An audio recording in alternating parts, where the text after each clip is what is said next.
जुल्म और जराइम के बावजूद हम दोनों भाइयों में हद दर्जा मोहब्बत थी। मेरे भाई की 2 लड़कियां और 2 लड़के थे, जबकि मेरी कोई औलाद नहीं है। बड़े भाई की बड़ी लड़की का नाम हीरा था। वो अजीब दीवानी लड़की थी, बहुत ही भावुक थी, जिससे मिलती बस दीवानों की तरह और जिससे नफरत करती पागलों की तरह। कभी कभी हमें ये ख्याल होता कि शायद उस पर ऊपरी असर है। कई सियानों वगैरह को भी दिखाया, मगर उसका हाल जू का तू रहा। उसने 8वीं क्लास तक स्कूल में पढ़ा।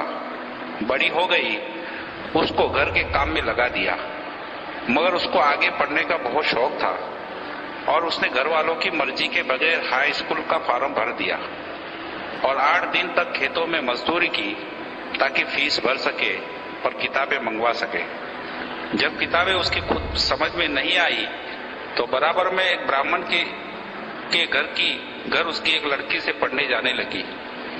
ब्राह्मण का लड़का बदमाश और डाकू था। न जाने किस तरह मेरी भतीजी हीरा को उसने भगाया, बहकाया और उसको लेकर रात में फरार हो गया। वो उसको लेकर बड़ौद के पास एक जंगल में जहां उसका गिरोह रहता था पहुंचा।